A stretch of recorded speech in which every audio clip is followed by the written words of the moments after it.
চলো সবাই, আজও বেগুন ক্ষেতের সমস্ত বেগুন লুট করে নিয়ে যাই আর ক্ষেতটাকে তছনছ করে দেই।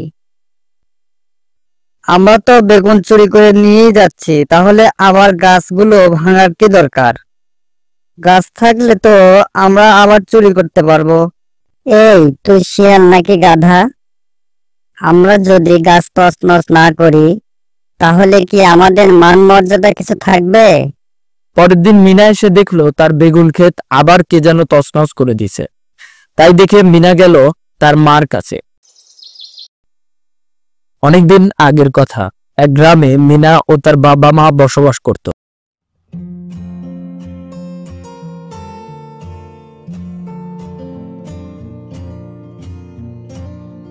মিনার পিতা ছিল খুবই অসুস্থ, তাই সে নিজে কোনো কাজ করত না।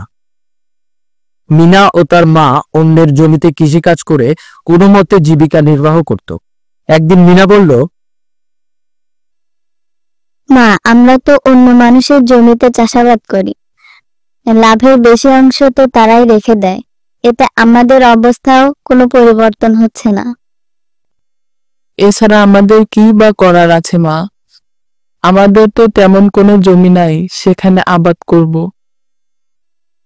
মা, আমাদের ঘরের পেছনে খালি জমিতে আমরা কিছু আবাদ করলে তো বাড়তি কিছু আয় করতে পারি।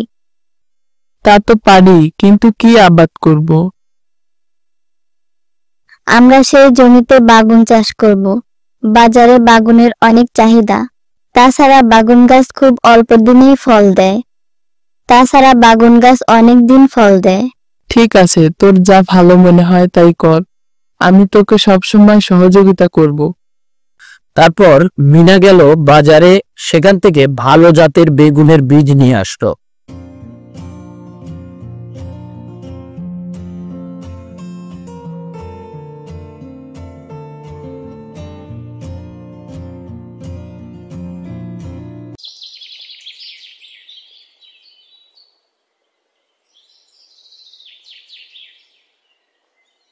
পরের দিন সকালে মিনা তার মা সেই জমিতে বেগুনের বীজ পুঁতে দিল। তারপর পানি দিল। কয়েকদিনের মধ্যেই তার বেগুন গাছগুলো অনেক বড় বড় হয়ে গেল। আর কিছুদিন পরেই গাছে প্রচুর বেগুন ধরল। মিনা বেগুন তুলে বাজারে বিক্রি করলো।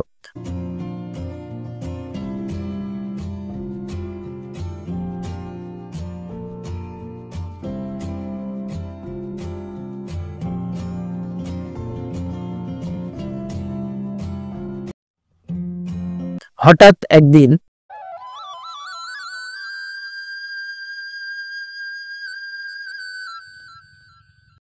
সকালে মিনা দেখলো তাদের গাছ কে বা কারা তছনছ করে দিয়েছে।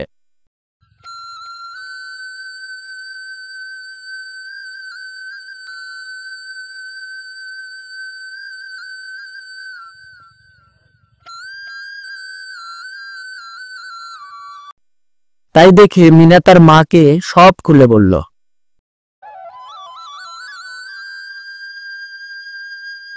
কারা আমাদের বাগুনের জমি এইভাবে নষ্ট করলো? আমার মনে হয় পাড়ার দুষ্টু ছেলেরা এই কাজ করেছে। না মা, পাড়ার ছেলেরা যতই দুষ্ট হোক তারা গাছের কোনো ক্ষতি করবে না। আমার মনে হয় কেউ যেন বুঝে এই কাজ করেছে। এখন চলো গাছগুলো ঠিক করি, তারপর রাতে পাহারা দিতে হবে কে এই কাজ করে। ঠিক আছে, চল আগে গাছগুলো ঠিক করি, তারপর রাতে পাহারা দেব। তারপর মিনা ও তার মা দুজনের সমস্ত গাছ আবার সোজা করে দিল।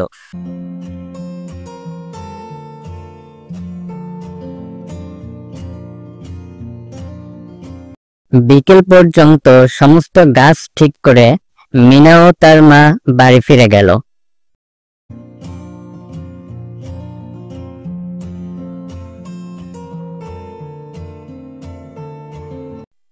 চলো সবাই, আজও বেগুন ক্ষেতের সমস্ত বেগুন লুট করে নিয়ে যাই আর ক্ষেতটাকে তছনছ করে দেই। আমরা তো বেগুন চুরি করে নিয়েই যাচ্ছি, তাহলে আবার গাছগুলো ভাঙার কি দরকার? গাছ থাকলে তো আমরা আবার চুরি করতে পারবো। এই তুই শিয়াল নাকি গাধা? আমরা যদি গাছ তছনছ না করি তাহলে কি আমাদের মান মর্যাদা কিছু থাকবে?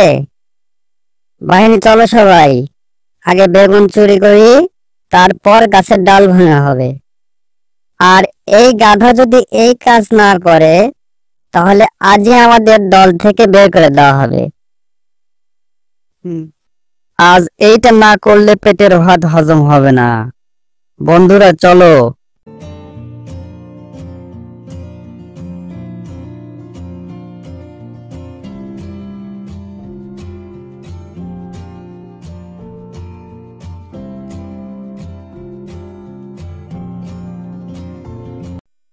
বলে সব শিয়াল মিলে আবারও মিনার বেগুন ক্ষেত তছনছ করে দিল।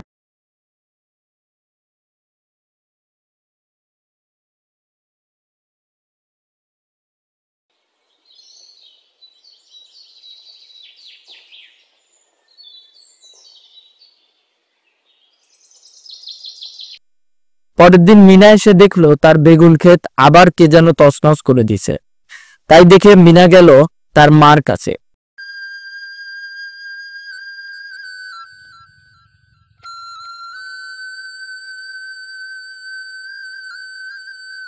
সেখানে গিয়ে তার মাকে সব বলল। সব শুনে মিনার মা বলল, শোনো মা, এটা কোনো মানুষের কাজ না, এটা দুষ্ট কোনো প্রাণীর কাজ। আজ রাতে আমরা পাহারা দিয়ে দেখব কারা আমাদের জমির বেগুন গাছ নষ্ট করে। কথা মতো মিনা ও তার মা পরের দিন রাতে বেগুন ক্ষেতের পাশে একটা গাছের আড়ালে লাঠি নিয়ে লুকিয়ে থাকলো। রাত একটু গভীর হতেই দুষ্টু শেয়ালের দল এসে বেগুন ক্ষেতে ঢুকে বেগুনের গাছ তছনছ করতে শুরু করলো। মা, এ তো দুষ্টু শিয়ালের দল, আমরা এখন কি করব? কোনো কথা না বলে চুপি চুপি কাছে গিয়ে শিয়ালদের লাঠি দিয়ে মারা শুরু করব। এ তো শিয়ালের সাথে কি আমরা পারবো? শোন মিনা, অন্যায়কারী যতই বেশি হোক না কেন তারা সব সময় দুর্বল হয়। আমরা মারা শুরু করলে দেখবি কেউ নাই, সব পালাবে। আর পালাবে তো পালাবেই, জীবনে এদিকে হবে না। বলেই মিনা ও তার মা লাঠি নিয়ে দুষ্টু শেয়ালকে মারা শুরু করলো। মার খেয়ে শেয়ালগুলো মা গো মা বলে চিৎকার শুরু করে দিল আর দৌড়ে পালালো। দেখলি তো দুষ্টুর দল কেমন করে পালালো। অন্যায়কারীরা তো পালাবেই, আর মায়ের ওপর কোনো ওষুধ নাই। তারপর থেকে দুষ্টু শিয়ালের দল আর মিনার বেগুন ক্ষেতের দিকে আসলো না। মিনা তার ক্ষেতের বেগুন বিক্রি করে সুখে শান্তিতে বসবাস করতে থাকলো।